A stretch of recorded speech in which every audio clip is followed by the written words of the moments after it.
assists a lot of nonprofits. So good work what you're doing. Welcome, everyone. If you're just joining, we're going to get started in just a few minutes here, let a few more people get in. But thanks for being here. We'll get started shortly.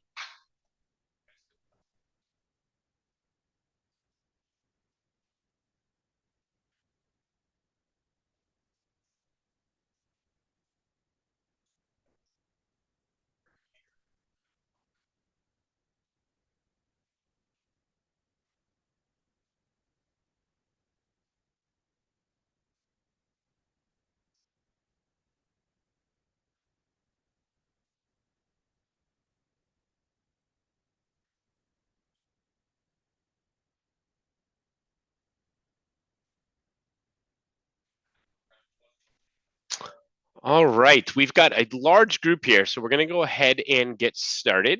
Thank everybody for being here today. If you haven't been to one of these before, I'm just going to provide just a little bit of quick context. My name is Delcy Bean. I'm the CEO of Paragus Strategic IT, and we are about a 60-person employee-owned managed services company.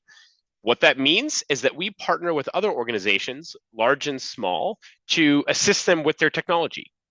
And we look at that very broadly, meaning everything from helping their end users to helping guide them through strategic decisions, including things like what cybersecurity insurance should I buy? How much do I need to have? What are the right policies? What do we need to look out for? And that's really what brings us together today. Is there's an ever-changing, evolving landscape of both cyber threat and also cybersecurity insurance. And so we've put together a panelist today of some experts who are going to talk you through some of the common things to look out for, some questions to ask, and some ways to think about how your organization should be purchasing, evaluating cybersecurity insurance for your business. Before we jump into that, though, I just want to provide some brief context as to kind of where the world stands from a cybersecurity risk standpoint today. This quick infographic just gives you a sense of the impact of financial on the economy as it relates to cyber risk and cybersecurity impact. So, you can look at this in a lot of different ways. $302,000 a second, 9.52 trillion a year. Doesn't really matter how you want to add it up. The point is that this is costing the world a lot of money. And the money is not just the ransom, it's the remediation, it's the protection, it's the notification to people whose data has been breached, it's the buying the lifetime subscription of credit monitoring. There are so many costs that all get bundled into this world of cyber that it's really important to understand what is your business's exposure and risk, because it may be larger than you think it is. To boil it down to a single instance or a single business, this report was just done with IBM, and they concluded that for a company with less than 500 employees, the average all-in impact is about $3 million, 2.98. And that's going to include the impact on your revenues, customer attrition, impact on your reputation, as well as all the costs to actually remediate the situation and deal with the legal and public notification requirements, and potentially also paying a ransom. A lot of businesses don't survive this, and that's a very stark way of putting it, but most businesses can't handle a $2.9 million hit. There's a lot of organizations that this can be a lights out event, meaning they get a cyber incident and they never fully recover. It doesn't usually happen right away, but usually within 5 years, there are a lot of organizations that are not able to rebound from this. So it is something that we have to take very seriously, and we have to look at it both from a technology standpoint as well as an insurance standpoint. It used to be these were the things that you needed to do to protect your business: have good network security, use antivirus, have VPN for remote access, make sure you're using SSL certificates for web access, patch your software, use two-factor authentication wherever possible, use strong passwords, and have firewalls. And it used to be if you did these things, you were in good shape. Then the next thing we talked about was having what we called immutable backups, making sure that your backups weren't subject to human error, ransomware, deletion, or bugs. And if you got both of those things right for a few years, you were pretty good. You had a pretty good set of protections against the common threats that faced a lot of businesses, and you could sleep pretty well at night. However, unfortunately, as more and more businesses implemented those solutions, the cyber criminals caught up, as they do. And at this particular moment in time, I would say the pendulum has swung a little bit back towards the hackers in the sense that a lot of the things that we have been doing for the past 5 years are no longer enough. And not a lot of businesses have quite caught up and gone to the other side of that spectrum and implemented the newest forms of security. So you may be more vulnerable than you expect, and there may be more risk here than you realize, which is why I think this topic is so important. So what happened in the last few years that have caused this? There's been two things that I would point to. There's others, but the two biggest ones for sure are hackers' ability to get around MFA or multi-factor authentication. For a long time, MFA was considered kind of the gold standard. And if we used MFA to protect our logins to 365, to Google, to our important line of business applications, we felt like, okay, even if they got our password, they still couldn't log into the network. However, unfortunately, hackers have found lots of ways to defeat MFA. We did an entire webinar just on this topic, and we talked about 9 different ways that hackers are getting around MFA technology, which is making this no longer the gold standard it used to be. The second is hackers have gotten really, really good at not just encrypting data, but stealing data, analyzing it, knowing what is sensitive, and then holding it for ransom. So for example, it used to be they came into your network, locked out all your files, and they would sell you the key to unlock them. However, if you have really good backups, you don't need to buy the key because you can just restore your data from backup. So what they do now is they take all your data, they bring it off site, they have AI analyze it, and they look for really sensitive things. Emails the CEO sent that were maybe disparaging of a customer, maybe an email that alludes to there being some sort of fraud or some sort of an issue, maybe just really sensitive information about one of your customers or one of your vendors. Then they just hold you for blackmail and they say, we're going to publish this information to the internet if you don't pay us our ransom. This is tricky because a lot of the tools and technologies that we would have used to prevent them from locking you out of your network don't apply if they take that data off site. Also, once the data leaves your network, it triggers a lot more compliance and notification requirements. If it never leaves the network and we don't think the hackers actually looked at it, they just locked it blindly, oftentimes we don't have to notify people. But once that data leaves the network, then we absolutely have to notify the record holders that that data has been compromised. And then the third thing I don't have to tell anybody on this call is AI is making all of this much more dangerous, much more powerful. We've even heard stories of deep fake Zoom calls with customers where they're telling the vendor to wire money to a bank account, and they're doing everything in their power to validate that this is the right person, and it's still being fraud. So there's just still a lot of risk out there, and right now hackers have a slight upper hand. So what should you do? There are the essential tools that I talked about for modern cybersecurity, or for a kind of baseline cybersecurity, and there's a few essential tools that I would add to that list from modern cybersecurity. The first is have EDR. If you're not familiar with what EDR is, it's much more than traditional antivirus. EDR, or endpoint detection and response, detects bad behavior, and it can freeze a machine or a network if there is a suspicion that a hacker is in the network. It looks for things like data being transferred, data being deleted, weird scripts being run, and it's a very, very good defense mechanism against ransomware or just bad actors getting access to your network. It even provides some protection against a bad employee who maybe is trying to take a bunch of data off site or destroy a bunch of data.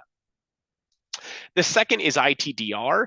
ITDR is maybe one of the newer versions of cybersecurity. And what it does is it monitors your 365, a Google Workspace, or other login system. It stands for Identity Threat Detection and Response. And basically what it's looking at is every single time somebody is authenticating.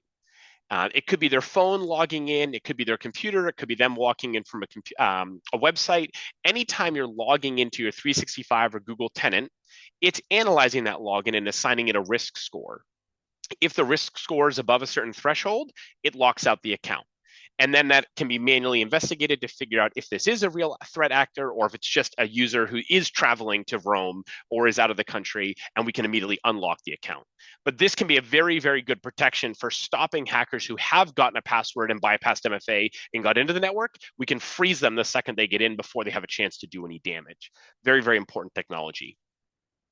The next is robust backups have not gone away, and they're even more important now than ever. People's data is in a lot of more places than it used to be.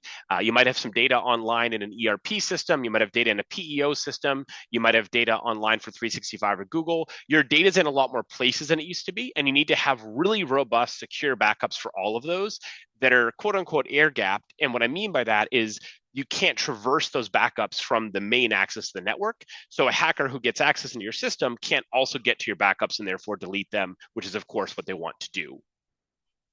And with all three of those, you'll notice that I put 24/7 monitoring next to all of them. I can't overemphasize the importance of this. These solutions are great, but they're only as great as how quickly they're noticed and responded to. These tools all generate a lot of noise, a lot of logs, a lot of messages, a lot of alerts, and somebody has to be there 24 hours a day looking at those alerts and those logs and deciding actionable, non actionable, actionable, non actionable. So this isn't the kind of thing you can just kind of turn on and have your IT guys take a look at once a week. This really is something where you sign up for the service and you sign up for monitoring, where there's a team of people 24 hours a day watching this in real time and deciding what is actionable and what is not actionable. The next is having enhanced MFA.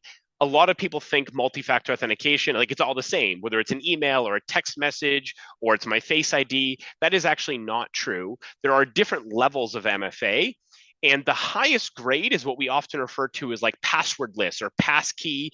There's other names for it, but the idea is basically you're using a biometric piece of data or some other authentication that is tied to a device. The device has half the key, the other half the key is stored with the provider. If they hack the device, they only have half the key, so it doesn't do them any good. If they hack the provider, they only have the key, it doesn't do them any good. They would have to hack both the provider and your device, get both halves of the key to connect the pieces to be able to log in. That is really, truly the best form of MFA that we have right now. You'll notice things like Windows Hello is a form of passkey. Apple has released a form of passkey on all of their devices. You're going to start to see more and more prompts to, would you like to log in with a passkey or set up a passkey? Wherever that's available, we strongly recommend that. That is the highest and best form of MFA available today. And then, of course, you need to continue to test and train your employees. Doing an annual training is not enough, or just doing training at hire is not enough. This has to be an ongoing commitment to test and train. They are and probably always will remain the weakest link in a cybersecurity strategy. And so it's really, really important that on a monthly basis, we are providing testing opportunities to these employees, finding out where the vulnerabilities are, and then providing very direct and appropriate training opportunities for the employees that fail that testing so they can learn and grow. And this has got to be an ongoing program that is being very carefully monitored and administered. Repeat offenders need to go to HR to have a conversation as any other policy in your employee handbook would. And you should also celebrate successes. You should have a party if you have a month where everybody passes and nobody fails the test. You should do other ways of really bringing attention and focus to this and creating a culture of security and good data practices within your organization. However, even if you do everything I just told you to do, you will still have some risk. And the way that we have started looking at it is kind of a 90-10 principle, similar to like the 80-20 principle. You can do a fairly simple amount of things that are not wildly expensive, and it's going to give you 90% of the protection. If you do those things that I just talked about, none of those are going to break the bank. None of those are going to be huge cost investments that are going to be hard to digest. And they're going to get you 90% of the protection that you need to make sure that a cyber criminal does not get into your environment. That last 10%, though, is wildly expensive to try to solve using technology. You could spend 20 times what you would spend on the rest of it, and you will still have some percentage that is a gap. So that is where cybersecurity insurance comes in and kind of is the focus of today's presentation. Our strong recommendation is do the things that are cost effective, do the things that have really, really good ROI. Get to that 90% level where you're doing all of the things that are responsible and that make sense for you to do within a reasonable budget. Then for that last 10% of risk that still exists, look at a cybersecurity insurance policy or policies that in conjunction are going to offer you some additional protection to cover that remaining risk. And so with that, I want to introduce our two speakers for today. First, we have James. James Gibson has been with IMA for 8 years. Before that, he was a financial advisor for 12 plus years. And he also ran a brewery in Arizona, just a fun fact, to take over the floor from me. Well, first off, thank you, Delcy, for inviting us to this event. And I do feel it's very important as I study a lot about cybersecurity, cyber insurance, and why it's really a huge impact on the economy globally and in the US right now. And what can we do to help bring that under control? So, as Delcy said, I'm Jim Gibson from Insurance Marketing Agencies. We help with commercial insurance, full boat of commercial insurance needs from general liability, property, E&O, and of course, cyber insurance, which we're here to talk about today. Okay, so first off, I just want to share with you our agenda. So, we're going to cover everything from the basics of what cyber insurance is, why you should consider having it if you don't, and some of the obligations that are put out there by the government. Also, we're going to share some perspective data analysis from 2024, what those companies learned, how they were impacted, and we're going to cover the cost of insurance, security controls, and other areas as well. So, evolution of cybercrime. We may now think of this as a, kind of modern problem. But however, this actually dates back almost over 100 years or over 100 years. So there was an inventor and a magician, which I often wondered about when these two industries kind of collided, trying to determine who was better, who had the right answers. But an inventor, Marconi, set out to develop a wireless telegraphy system, and he was going to present it over in Europe to a big crowd. Very proud of what he had done. However, he had someone that hated him, a magician called Maskelyne. And Maskelyne set up to essentially thwart his attempt. So when he tried to send his wireless telegraphy across the system, it was intercepted, and the magician sent over Morse code insults about the inventor. So everyone laughed, and the inventor probably took some hits. But at the end of the day, the inventor, Marconi, was very resilient and realized his problem. He needed better security. So what did he do? He doubled down, figured out the security for the system, and it ended up being a viable product. However, this also does teach us that there is a very important lesson here that historical marker says that technological advancements often outpace security measures. And I think that's important as we're entering this time of AI and all of the Internet of Things and how everything's connected, that while it sounds like a great idea, is the security really there in place? And if it's not, how do we help the companies that are trying to push the envelope and push things forward? How do we protect them?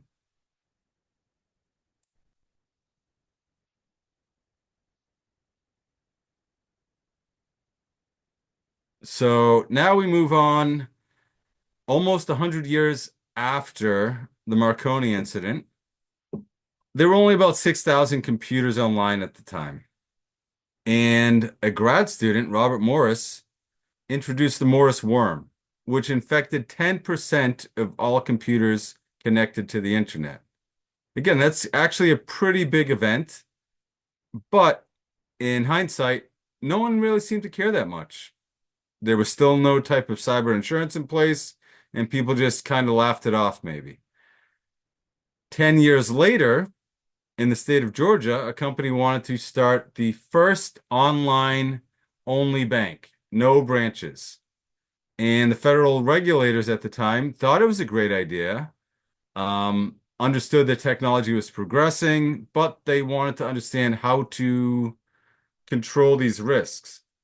So they demanded, or they suggested, I guess I should say, that there should be some sort of cyber insurance in place to protect these risks. So they did secure some insurance agents and MGA, and working through AIG, the first cyber policy was put into place in 1997 to help the first online-only bank. Now, important to note is that was less than 30 years ago. And cyber insurance at the current timeline is the fastest growing market in the insurance industry.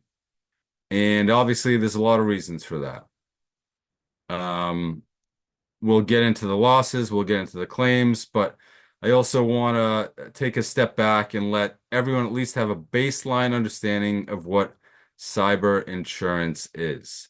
So, why cyber insurance?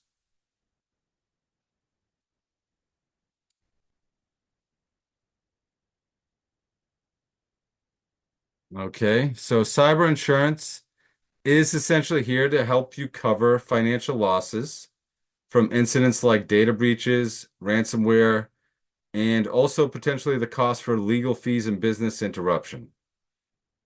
As far as risk management, it's going to help your company achieve a quicker recovery, minimizing the downtime for operations after an attack. And it's also going to help with legal and regulatory compliance, covering costs for notifying affected individuals and regulatory bodies. And most importantly, after every attack, it's imperative to handle your company's reputation. Now, later in the slideshow, we'll see there are some big companies that are on this list that we probably all still do business with. But it's important. After someone loses your information, everyone goes through the thought process, do I want to continue to do business with these folks? So having reputation management as part of this equation really helps put all of the pieces together. And why do I bring this up? Because this is what cyber insurance can help you with. And as far as the government's concerned, they have some guidelines and regulations they want you to adhere to. So I'm not going to go heavily into detail on this slide right here, but I want you to know that there was an act passed in 2022 that is the Strengthening American Cybersecurity Act of 2022. It's essentially going to require specific critical infrastructure sectors to report incidents within 72 hours. However, it's not currently in effect. They're just making recommendations to please report it. As far as the FTC, they have had guidelines in place, and it's outlined what you should do when you know of an attack. First off, you want to notify everyone as quick as possible. And then there's some other steps we'll go through as well. And I also want to bring your attention to the fact that this isn't only federal or globally controlled. There are also legal obligations that you have to adhere to in the state of Massachusetts. And all of these differ depending on company size, what the company does. So you really do need to do a little bit of research to make sure if this is going to affect you. But for the most part, as things progress, I think it's going to start affecting everyone. So the Strengthening America Act of 2022, what does that really mean? Well, all it really does is it's regulations and recommendations that are potentially going to affect critical infrastructure entities, and they need to report cyber incidents and ransom payments to help ensure that our national security is in place. Here's a list of covered entities, and I'm sure you'll understand that most of them make a good deal of sense as to why they're covered. So first off, we have communications, manufacturing, financial services, and obviously defense contractors. As you can see, all of these things would be very important to the federal government or our economy continuing to work as we want it to. But you should note that just because this industry is listed, there are other caveats that you need to fall under to make sure that you're actually a covered entity. So it's not all-encompassing. The next list here, we see government entities, of course, election services, which has been in the news for years, healthcare, very important. And I would say a lot of these covered entities really came into being after taking a look at what happened during COVID and realizing what is important. One thing that I don't have listed on here is actually the food system is actually also considered a covered entity. So meat processing plants, food manufacturers, depending on the size of the company and how important they are to the economy, you may be a covered entity as well. So FTC data breach. This has been in place, and again, these guidelines make a lot of sense. So first and foremost, you find out you have a data breach. The FTC wants you to secure your systems. You need to act quickly, secure systems, and fix vulnerabilities. You need to secure areas related to the breach, and you need a response team that's ready to mobilize and prevent further data loss. On top of that, you need to make sure all affected systems are offline. Watch and monitor entry points, update credentials, change passwords, and then assemble a team of experts, forensics, legal, IT, operations, HR. Hire experts to do independent forensic investigations. You'll need to talk to legal counsel, notify law enforcement, notify affected individuals, and other businesses, third parties that are potentially affected by what happened to you. The bottom line is all of these things can be solved if you partner with a top IT provider like Paragus and also a top cyber insurance company like Chubb. They have all of the pieces in place to help you manage this process effectively. I did want to cover some quick 2024 lessons learned. I know Delcy went through some of these, but one of the things I've noticed when you research what's going on in the cyberspace is there's a lot of data and it doesn't always add up to what you see in other areas, but I pulled all of my data from IBM, Verizon, and the FBI. So biggest thing I think you should take away from what we're looking at here is essentially that the average data breach, and I know Delcy, I believe, quoted something a little bit lower, but IBM determined that the average data breach globally is $4.9 million. However, in the US, it's actually double that. It's over 9 million. Again, this is incorporating a lot of large companies, so I'm sure the smaller mom and pop businesses won't feel those same effects. And there's reasons behind that. A lot of these bad actors these days, they understand how the insurance policies work. They know what the limits are. So when they ask for ransom or they do different things to disrupt your data, they kind of know what you will be willing to go along with because they understand where those limits lie at this time. But other important things to take a look at, investment fraud grew by almost 40% to 4.6 billion. Ransomware attacks are also trending up at a strong clip, rising 74%. And business email compromise, this is one of the biggest things that the FBI tracks, total $2.9 billion in losses. And if you don't understand what that is, it's essentially when an attacker uses email to deceive individuals into sending money or sensitive information.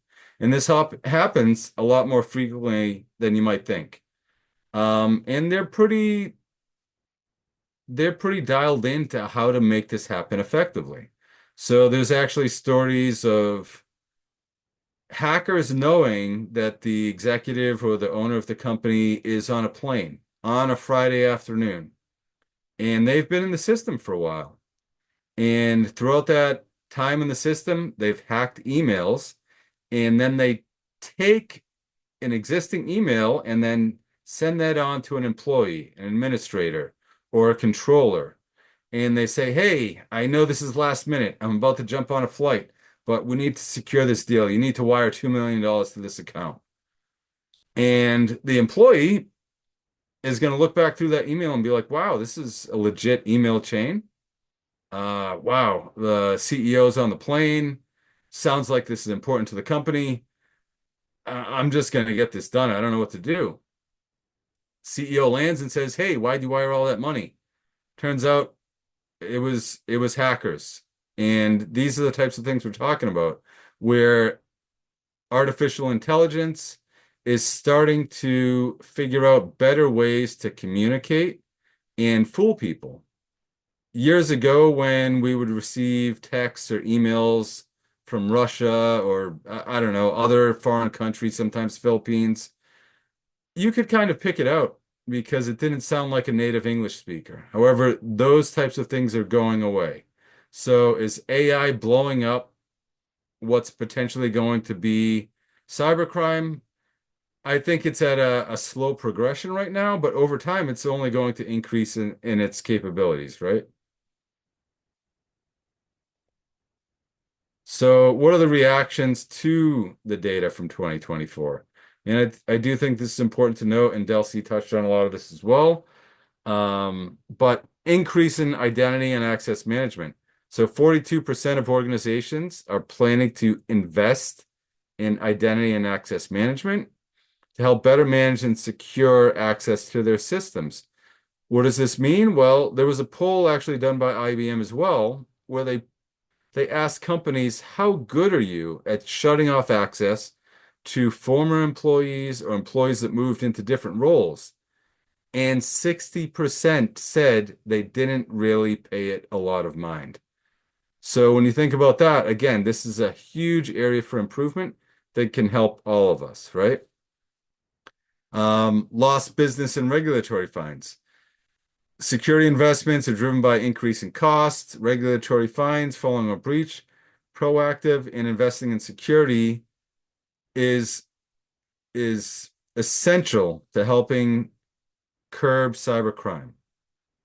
Lastly, after companies were attacked, I will say Delcy hit on small to mid-sized businesses. I've seen a stat that as high as 60% of small to mid-sized businesses may be out of business within 6 months following a cyber attack.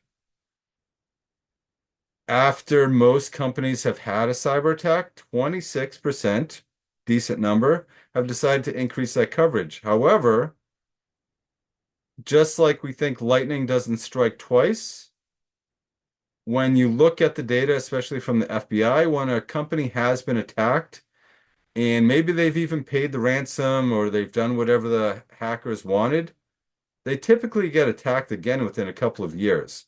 So increasing that security investment, increasing your insurance can definitely help you weather the storm. Just because you were attacked once doesn't mean you're not going to be attacked for another 10 years. They're probably looking at you as an easy target, unfortunately.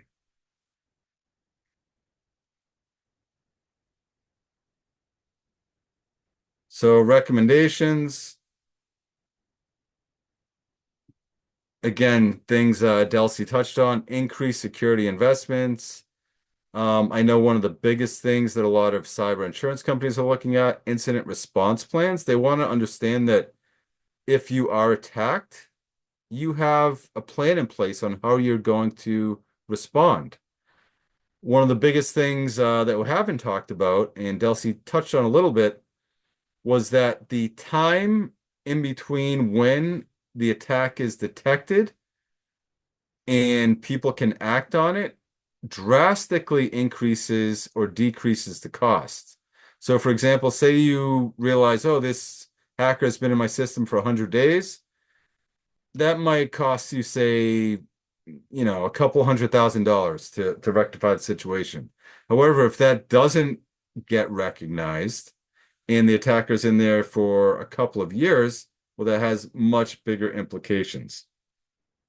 So these recommendations really do hold true and should be taken, very seriously. Threat detection and response, he was talking about 24/7 monitoring. Again, one of the biggest things, figuring out when people are in the system and stopping them as soon as possible. I think that's one of the best things you can do at this stage. Let's see. Okay, so first party versus third party coverage. I know this is a, a point of confusion for a decent amount of folks. And what I would say in regards to this is first party really focuses on your own business's recovery. It's going to cover the costs like data restoration, business interruption. On the other hand, third party deals with external parties connected to your business if they feel they were affected by the cyber incident. So that's going to help you with legal defense and settlements. Understanding these distinctions, making sure you have coverage for both, I feel is very important. And sorry, I was just going to say, I know we wanted to go through some claim scenarios, so real quick, I'd just like to touch on a couple. Some of these are obviously larger corporations, but I think it's important to note that even though they're large corporations, sometimes they maybe don't make the best decisions as well, or maybe we're all learning, right? So claim scenario from Target back in 2013, total cost was 292 million. They lost 70 million personally identifiable information and 40 million credit card details. So it was covered by AIG, but if you look at this graph over here, and I noticed Delcy used this little nefarious guy here earlier, but um, you'll see here that a lot of what they did wasn't reimbursed by the insurance. The insurance reimbursement is fairly small compared to what they were trying to do. And I think that's important to know. If we go into some other claim scenarios, we have a better situation here where Anthem had HIPAA violations, 100 million customers, millions of dollars, but AIG did cover for the breach, the credit monitoring services, legal fees, and regulatory fines. This is, they shall remain nameless, but I think an important topic to bring up where people need to understand what they have for insurance. So this beach resort reservation system was down. They lost 1.6 million in income. They thought the vendor that they were using for some of these services, they were going to be covered through their insurance. They were not. Luckily, they still had a cyber policy of $1 million, and that did cover some of the losses, but obviously looks like they were out about 600K. So those are the types of things we want to avoid when we're talking about first party, third party, and making sure we can bulletproof the coverages. Regional bakery here, their system went down for a week, 250K lost in income. They were paid in full.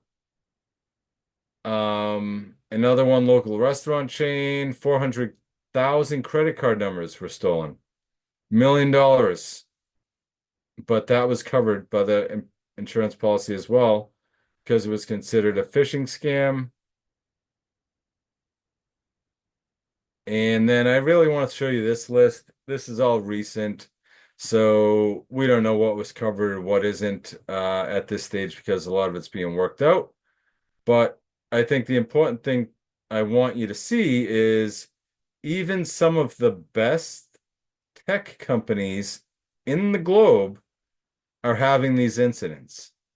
So if cyber attackers are hacking into their system, how easy is it for them to hack into a manufacturer's system or into a restaurant system or into a healthcare system? There are some smaller doctor's offices that aren't taking the necessary precautions. So as we talk to those folks in the public, let's educate them about what they should be doing because these things can be avoided. We can help them do better, and we can help secure all of our private information, which is the ultimate goal. On top of that, I did want to provide you with the documentation where I gathered most of my data from in regards to the costs. I just wanted to put out our information here for questions. Please do contact us if you want to have your policy reviewed. I highly recommend it. I've looked at policies where, as I highlighted earlier, people think they have the coverage in place, but then when they look into the policy, they say, oh, there's an exclusion. Oh, this government agency is excluded. Oh, you're excluded from working with these folks. Or, oh, no, this coverage isn't ex included. Or maybe just, oh, you look at it and see the aggregate amount we're covered for is $1 million. And you think, oh, that's great. And then you look at the sublimits and you see, oh, the sublimits are all $1 million. But you're only covered for $1 million, not for the combined sublimits. So let's take a look at what you have in place to make sure that you're covered the way you want to be. And I know that we are at time, but to Jim's point, you have the contact information here. When we send out the recap of this presentation with the recording, we'll also include the contact information again of all three speakers today. So if you have questions, reach out. I think to Jim's point, one of the suggestions that we always recommend to clients is have another person take a look at your policy and just give you a second opinion. The other thing that we often recommend to clients is work with your IT provider or IT department to figure out what are the most common threats that we're likely to face in our industry for the business that we are, and run those scenarios by your provider and say, if this happens, walk me through what's going to be covered, what the limits are, what'll be, what are we going to be out of pocket for? The more that you can understand the reality of how that policy is going to apply to a real situation, the more you're going to understand, do you have an acceptable amount of risk, or is there still more risk on the table than maybe you'd like? And is there a way to close that through additional changes to premium or policy? Thank you, Delcy. I want to make one last point too, and this is meant to help you and I guess give a reason for insurance as well. Is a lot of folks don't realize some of these policies aren't necessarily that expensive. So for $5 million in coverage, it might cost 6, 10 grand, maybe 15 grand. But when you add in some of the services you're providing that may add to discounts on that insurance, there are scenarios where it's essentially a wash. Like you add the services the insurance company likes, that reduces their premium, and it's essentially like they're getting your insurance, your services for free or complimentary, or vice versa. They're using your services, but the insurance is on top for free. And now, like you said, that 90-10 split, now hopefully we're at 99%, Perfect. making sure that you're in good shape, right? That's a great way to end the presentation. So thank you, Jim. Thank you, Colin. It was great to have both of you here. Thank you, everybody, for tuning in.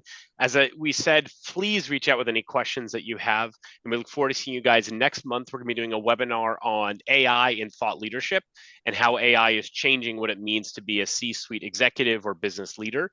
So please tune in for that. It'll be coming up in March. Thank you all as always, and we'll see you soon. Thank you.